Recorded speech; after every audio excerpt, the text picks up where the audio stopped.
नमस्कार फ्रेंड्स, स्वागत है आपका लर्न इंग्लिश इजीली चैनल में। आप लोगों का हार्दिक अभिनंदन भी करता हूं। लर्न इंग्लिश इजी चैनल, जैसा कि आप जानते हैं, मैक्सिमम कॉम्पिटिटिव एग्जाम्स को कवर कराने के लिए मैंने बनाया है, जो इंग्लिश में ग्रामर और प्रैक्टिस सेशन करवाएगा। दोस्तों, लास्ट वीडियो में हम लोगों ने नाउन के बारे में पढ़ा, समझा और 2 वीडियो में हम लोगों ने कवर भी किया है। 8 पार्ट ऑफ स्पीच के अंतर्गत आज सेकंड पार्ट ऑफ स्पीच, जो कि प्रोनाउन है, जिसे सर्वनाम कहते हैं हिंदी में, उसके बारे में हम डिस्कशन करने जा रहे हैं। तो आप अपने नोटबुक और पेन के साथ तैयार हो जाइए। साथ में एक रिक्वेस्ट और की थी मैंने कि आप अपना डिक्शनरी साथ में रखिएगा। दोस्तों, द प्रोनाउन, जो कि हम सेकंड पार्ट ऑफ स्पीच बोल रहे हैं, उसके बारे में जानते हैं ये क्या होता है। इंग्लिश ग्रामर में the repetition of a noun in a sentence और a set of sentences is really boring, so grammar prescribes that instead of repeating the noun we can use a word for that noun called the pronoun. मतलब कि अगर हम किसी एक वाक्य में संज्ञा को बार बार एक ही संज्ञा को इस्तेमाल करते हैं तो बोरिंग सा फील होता है। इसलिए ग्रामर ने कुछ बताया है इंग्लिश ग्रामर में या हिंदी व्याकरण में कि उस संज्ञा की जगह आप सर्वनाम का यानी प्रोनाउन का भी इस्तेमाल कर सकते हैं, और ऐसे ही शब्दों को प्रोनाउन बोला जाता है। तो प्रोनाउन की डेफिनेशन क्या होती है, जो हमने बचपन में पढ़ी थी, याद आ गई होगी अब तक आपको। A pronoun is a word that we use instead of noun. It is essential to have a detailed discussion on pronouns to avoid error in their usage, so your basic will be strong enough for any competitive exam. इसके बारे में हम detail में discussion करेंगे। मैंने देखा है कि प्रोनाउन का मैं यूट्यूब में सर्च कर रहा था तो प्रोनाउन के ऊपर कई सब्जेक्ट कंप्लीट नहीं होता, टॉपिक कंप्लीट नहीं होता, 5, 7, 8 वीडियो बना देते हैं। ऐसे में क्या होता है, स्टूडेंट कंफ्यूज हो जाते हैं। हम प्रोनाउन को मैक्सिमम 2 वीडियो में कंप्लीट करेंगे, जो एक आज ये अपलोड कर दिया है आप लोगों के लिए, और दूसरा उसमें हम क्या क्या डिस्कस करेंगे दूसरे वीडियो में, वो मैं आपको लास्ट में बताऊंगा, और 2 वीडियो में हमारा कंप्लीट हो जाएगा। Kind of pronouns. सबसे पहले हम प्रोनाउंस के काइंड पढ़ते हैं, प्रकार पढ़ते हैं। पहला होता है personal pronouns. A pronoun which is used instead of the name of a person is known as a personal pronoun. मतलब नाम की जगह आप इस्तेमाल करते हैं। देखिए, अब इसमें पर्सन होता है, first person, second person, third person. ये तो आपको पता होगा। I, my, mine, me, we, our, ours, us is a first person. दूसरा हुआ second person, thou, thy, thee, you, yours, yours. Third person he, his, him, she, her, hers, it, its, they, their, theirs, them। ये first type था pronoun का, जिसे personal pronoun कहते हैं। Now the second type of pronoun is reflexive and emphatic pronouns. अब ये क्या होता है समझिएगा, विद एग्जांपल समझाता हूं आपको। When self is added to, जब सेल्फ शब्द लगा देते हैं किस में, my, your, him, her, it, तो क्या बनता है देखिए, myself, yourself, himself, herself, itself, and selves to ourselves, yourselves, themselves। मतलब सिंगुलर जो वर्ड है उस पर सेल्फ लग रहा है, जो प्लूरल वर्ड है आवर माने हमारा, प्लूरल ही हुआ ना, प्रोनाउन का प्लूरल हुआ फॉर्म, तो ये सेल्फ लगता है। We get a compound personal pronouns. जब हम सेल्फ या सेल्फ सेट करते हैं तो वो क्या मिलता हमें, compound personal pronounce. When the action done by the subject turn back upon the subject. मतलब अगर कर्ता ने कोई कार्य किया है तो उसी के कर्ता के ऊपर ही आ रहा है तो उसको हम इस कैटेगरी में रखते हैं। Like I hurt myself, मैंने अपने आप को खुद चोट पहुंचाया। ही हर्ट हिमसेल्फ, रिफ्लेक्सिव है ना, they hurt themselves. When compound personal pronouns are used to give emphasis, they are called emphatic pronouns. अब emphasis मैंने आप लोगों को कई बार बोला है, डिक्शनरी लेके बैठिए, आपका सिनोनिम्स और एंटोनिम्स मजबूत हो जाएगा। लीजिए मैं लिखा भी देता हूँ साथ में, मैंने सोचा आप लोगों को लिखा दिया करूँ, इनके मीनिंग क्या होते हैं। देखिए, emphasis का मतलब होता है stress, importance, weight, accent, prominence, highlight. ये सिनोनियम्स है एम्फेसिस के, ठीक है, ये लिख के याद करिएगा। उसे एम्फेटिक प्रोनाउंस कहते हैं। Example, I myself will do it, you yourself can best explain, they themselves admitted their guilt. हम एम्फेसिस दे रहे हैं उस चीज पे, तो वो एम्फेटिक प्रोनाउंस हो जाएगा। आगे देखिए, demonstrative, indefinite and distributive pronoun होता है। प्रोनाउन का तीसरा पार्ट। डेमोन्स्ट्रेटिव में क्या आता है? Pronoun used to point out the object to which they refer are called demonstrative pronoun.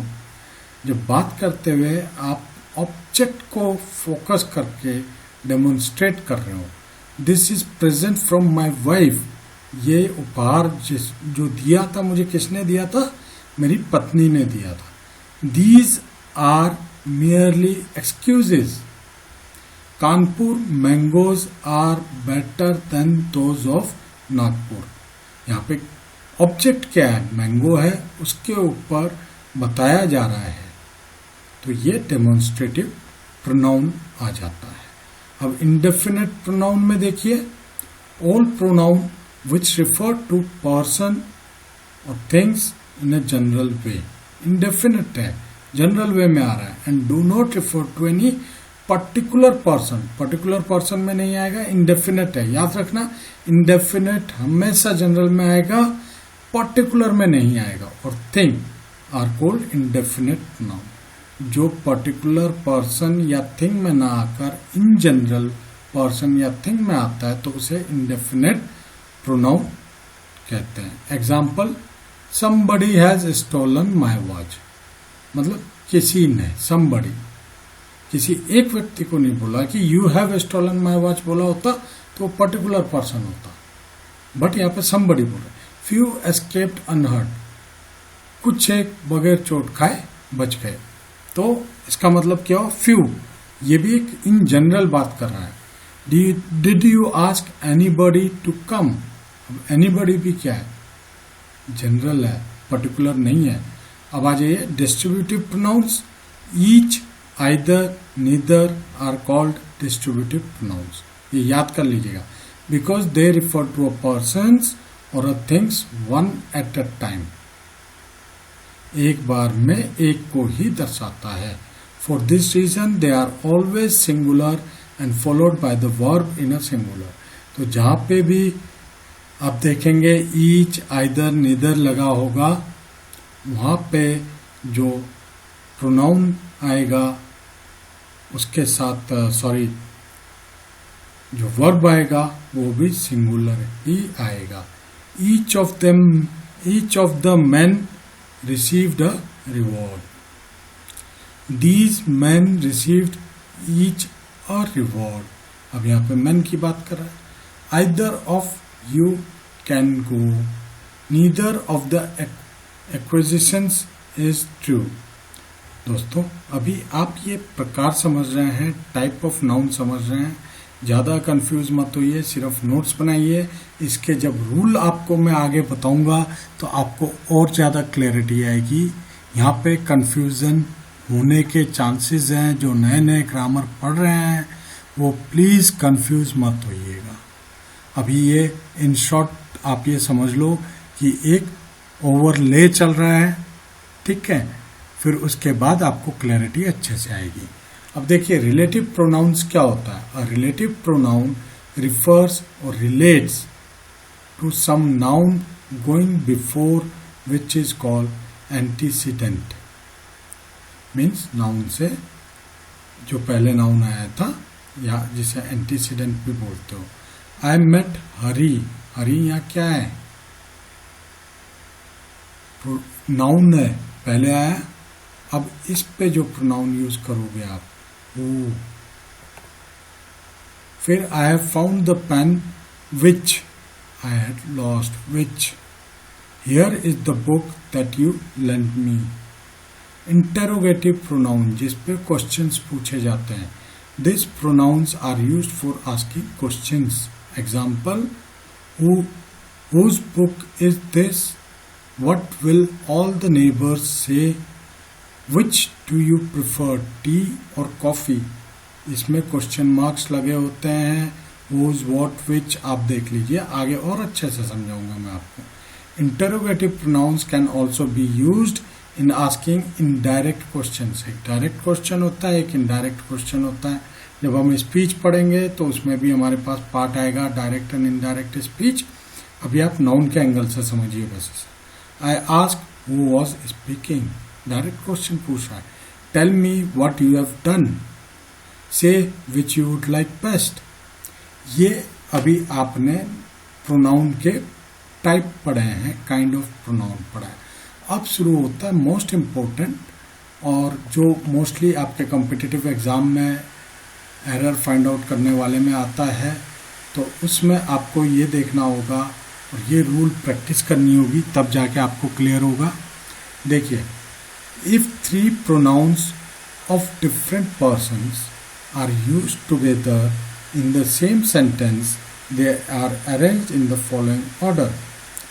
Shortcut याद रखिए, 2, 3, 1, यानी second person, third person, first person. अब ऊपर के सेंटेंस को एक्सप्लेन करता हूं. अगर 3 प्रोनाउन डिफरेंट पर्सन है, first person, second person, third person होता है, एक साथ इस्तेमाल हो रहे हैं किसी वाक्य में, तो उसमें जो पर्सन की पोजीशन होगी वो 2, 3, 1 में होगी. एग्जाम्पल देखिए, अगर कोई लिखे I, you and he must help that poor man, तो ये गलत वाक्य होगा. इसमें क्या आना चाहिए? सेकंड पर्सन पहले आना चाहिए. सेकंड पर्सन क्या है? यू. थर्ड पर्सन क्या है? ही. फर्स्ट पर्सन क्या है? आई. तो ये बन जाएगा 2, 3, 1, that is second person, third person and first person. You, he and I must help that poor man. अब दूसरा एग्जाम्पल देखिए, I, you and he are friends. ये फिर इनकरेक्ट है, क्योंकि इसमें first person, second person, third person लगाया, जबकि पोजीशनिंग कैसी होनी चाहिए? 2, 3, 1. 2, 3, 1 से याद करिए. Second person, third person, first person. Second person क्या है इसमें? यू है. थर्ड पर्सन क्या है? ही. फर्स्ट पर्सन क्या है? I R friend. This is the correct sentence. अब ऐसे ही कॉम्पिटिटिव एग्जाम में आ जाएगा कि आई, यू एंड ही लिखा हुआ है, बोलेंगे इसमें आप गलती ढूंढ के निकालिए, तो आप क्या बोलेंगे? ये तो सही है. नहीं, ये गलत है. It should be you, he and आई. जब हम आगे प्रैक्टिस पेपर करेंगे तो आपको बहुत आसान रहेगा ये रूल अगर आप याद कर लेंगे. When 3 pronouns of different person are used together, फिर वही अब इसका दूसरा केस बनता है कि 3 प्रोनाउन डिफरेंट पर्सन के एक ही सेंटेंस में यूज हो रहा है, but and the sentence confesses a guilt और फ्लो. या तो उसमें गिल्ट दिख रहा हो, ग्लानी दिख रही हो, या फ्लो गलतियां दिख रही हो, then they should be arranged in the following order. तो 1, 2, 3 हो जाएगा, फर्स्ट, सेकंड, थर्ड. तो इसको याद करने का सबसे सिंपल तरीका है, बोलते हैं ना अपनी गलती मान लेनी चाहिए. तो अगर आपको उस सेंटेंस में गलती दिख रही हो, गिल्ट दिख रहा हो, तो अपने आप से शुरू करिए. आई, फिर आई यानी पहला व्यक्ति, पहला पर्सन, सेकंड यू, थर्ड ही. अब इसका एग्जाम्पल देखिए, एग्जाम्पल से और अच्छे से क्लियर होगा आपको. अब यहाँ पे लिखा है you, we and they were absent. Incorrect है, गलती दिख रही है, एब्सेंट है, एब्सेंट होना गलत है. ऐसे ही देखिए, second person, third person and second person, first person and third person इस्तेमाल किया है, जबकि यहाँ पे क्या होना चाहिए, first person we, you and they were absent, क्योंकि ये प्लूरल फॉर्म में आएगा इसलिए वर आएगा, वॉज नहीं आएगा। You, he and I are to blame, अपनी गलती मान रहा है, तो कहाँ से शुरू करेंगे, 1 2 3, first person, second person, third person, I, you and he are to blame, right. अब आ जाइए, when two or more singular noun are joined by and, जब दो और दो से ज्यादा सिंगुलर नाउन को आप एंड से जोड़ते हैं, the pronoun use for them should be plural.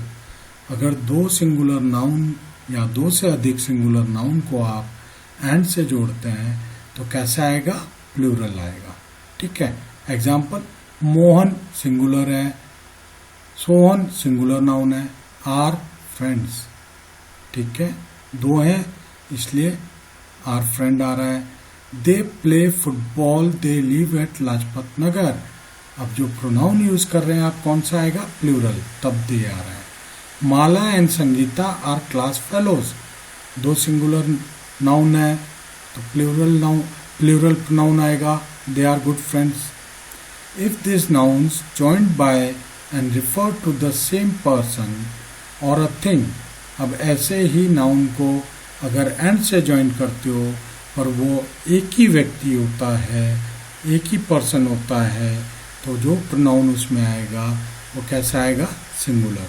देखिए, if this noun joined by and, अगर एंड से ज्वाइन करते हैं, refer to the same person, एक ही व्यक्ति को दर्शाता है या एक ही चीज को दर्शाता है, the pronoun use should be singular. Example से बहुत क्लियर होगा आपको। देखिए, mister Keshwani my friend and principal of the college. Mister Keshwani एक व्यक्ति है जो कि मेरा मित्र भी है और वो किसी कॉलेज का प्रधानाचार्य भी है, प्रिंसिपल भी है। Is known for his good behaviour, कौन सा प्लूरल ये आ रहा है आपका pronoun, singular. Delhi the beautiful city and the capital of India, एक ही सिटी है, सुंदर भी है और भारत का राजधानी भी है, तो क्या आ रहा है इसके साथ, इट्स, सिंगुलर। इट का यूज मैं आपको बाद में बताऊंगा, अभी आप इस कंसेप्ट पे समझिए सिर्फ। अब देखिए, फिफ्थ रूल बोलता है, when two singular noun joined by and refer to the same person और a thing, the pronoun use should be singular. Clear है। अगर नाउन को आप एंड से जोड़ते हैं और सिंगुलर ही है तो सिंगुलर आएगा। The manager and owner of the firm expressed his views on the demand of the worker, one person two portfolio. याद रखना, वो मैनेजर भी है और ओनर भी है।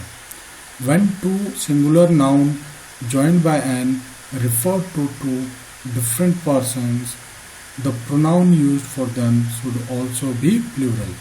अगर दो सिंगुलर नाउन को एंड से जोड़ा जाता है पर वो दो पर्सन्स को दिखाता है तो जो प्रोनाउन यूज होगा वो प्लूरल होगा। एग्जाम्पल के लिए, the party cheap and the prime minister, दो सिंगुलर नाउन है, party cheap and the prime minister, express his views नहीं बोलेंगे क्योंकि ये दोनों अलग अलग हैं, तो इसे बोलेंगे their views on the topic.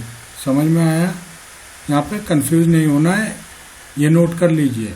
To persons and the party cheap and the prime minister, दो व्यक्ति हैं ये अलग अलग नाम से, इसलिए अलग अलग पोर्टफोलियो है, इसलिए इसमें प्लूरल वाला प्रोनाउन आएगा।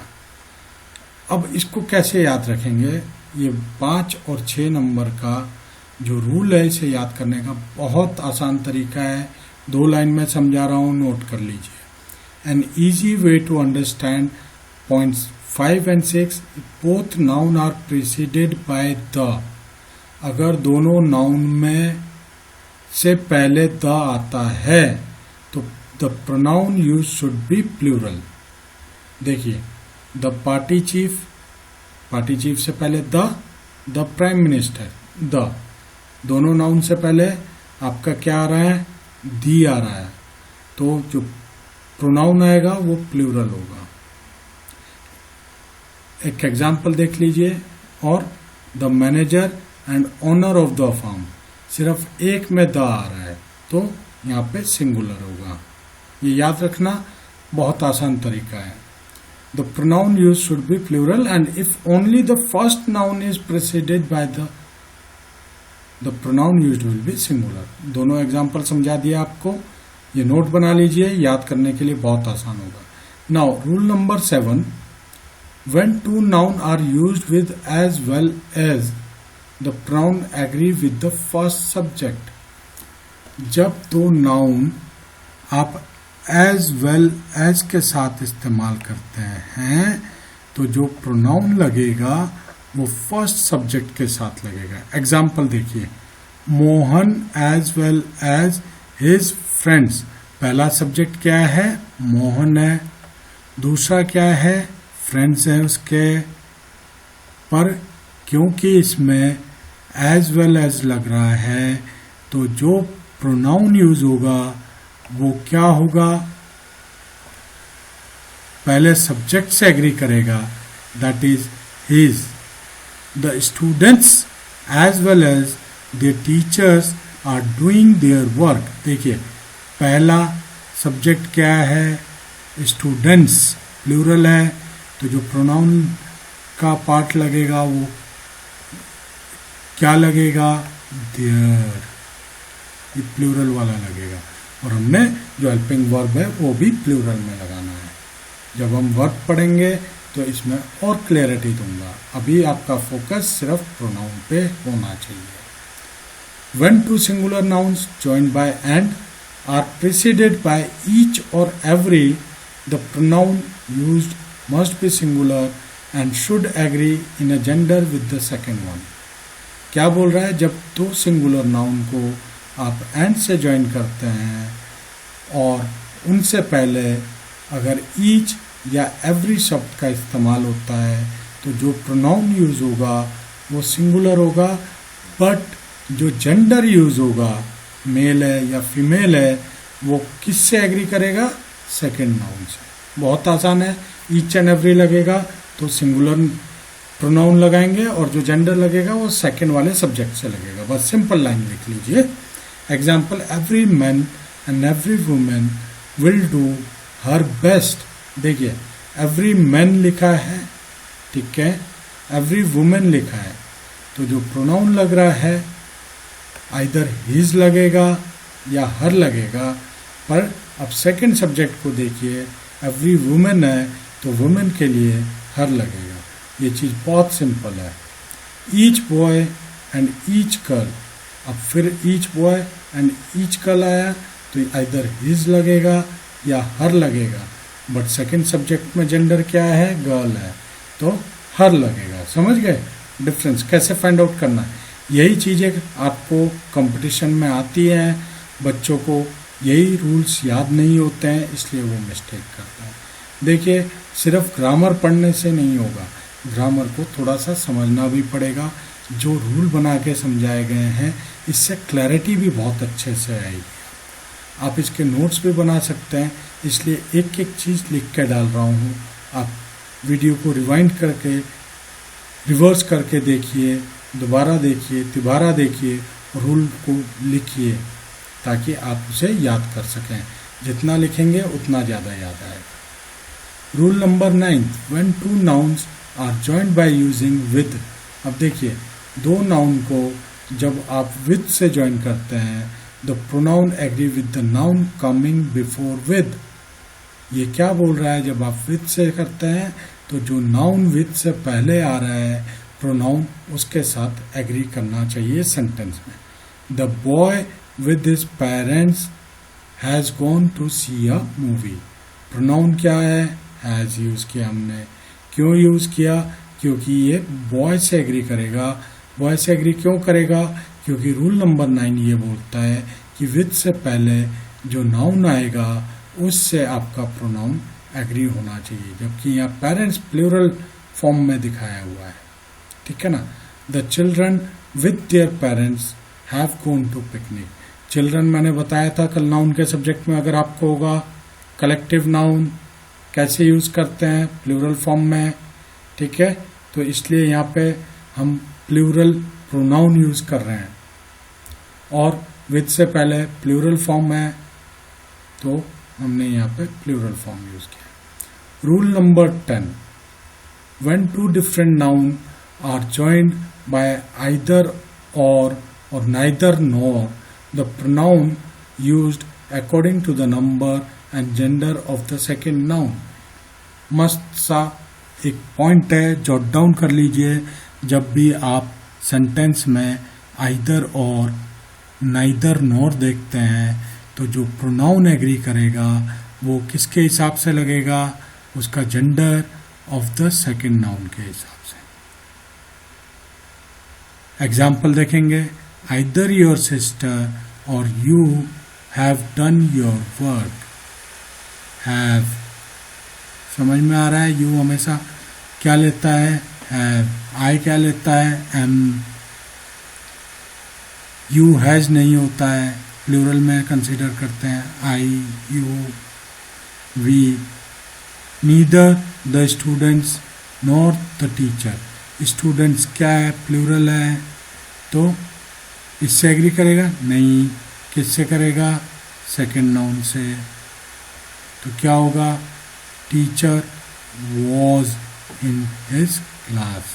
दोबारा रिपीट कर रहा हूँ, डाउट है तो कमेंट में ज़रूर पूछिएगा। When two different nouns are joined by either or neither nor, the pronoun is used according to the number and gender of the second noun। ठीक है, ये चीज समझ में आ रहा है आपको। Now come to the third point। The pronoun coming after then must be in the same case as that coming before then। कभी भी आप ऐसे नहीं बोलेंगे she plays better than me, it should be she plays better than I। दूसरा example देखिए और clear होगा, his elder brother is more intelligent than him। देखने में करेक्ट लग रहा है पर ये 11वां नंबर लिख लीजिएगा। मैक्सिमम गलतियां यही करते हैं बच्चे। His elder brother is more intelligent than he is a correct form। 12th में आइए, many a always takes a singular pronoun and a singular verb। जिस सेंटेंस में भी आप many a देखेंगे वहाँ पे सीधा सिंगुलर प्रोनाउन और सिंगुलर वर्ब लगाइएगा। एग्जाम्पल के तौर पे, many a soldier has met his death in the battlefield। his आप देख रहे हैं सिंगुलर फॉर्म लगा है। नाउ अभी हमने प्रोनाउन के टाइप्स प्लस 12 रूल किए हैं। नेक्स्ट वीडियो में मैं आपको इट कहाँ इस्तेमाल करते हैं, दैट कहाँ इस्तेमाल करते हैं, इसके ऊपर एक अच्छा सा वीडियो बना के डालूंगा। प्लस साथ में उस पर कुछ और रूल्स होंगे। अगर आप ये रूल्स अच्छे से याद कर लेंगे और use of it, use of that साथ में कर लेंगे तो आपका प्रोनाउन कंप्लीट हो जाएगा। आपको 10 वीडियो देखने की ज़रूरत नहीं है, सिर्फ 2 वीडियो से आपका प्रोनाउन यानी second part of speech complete हो जाएगा। और एग्ज़ाम में अच्छा परफॉर्म करने के लिए दोबारा रिपीट कर रहा हूँ, आपको एक नोटबुक और एक पेन लेके बैठना है, वीडियो देखते हुए नोट्स बनाने हैं। प्लस साथ में आपको डिक्शनरी रखनी है जिसमें आप अपना सिनोनिम्स और एंटोनिम्स देखोगे, वोकैब को इम्प्रूव करोगे, वोकैबलरी सीखोगे। ठीक है, फिर इसके बाद आपको कोई भी एग्ज़ाम से मैं पास होने से कोई नहीं रोक सकता। दोस्तों, कैसा लगा आज का वीडियो कमेंट करके ज़रूर बताइएगा। तब तक के लिए मुझे इजाज़त दीजिए। धन्यवाद।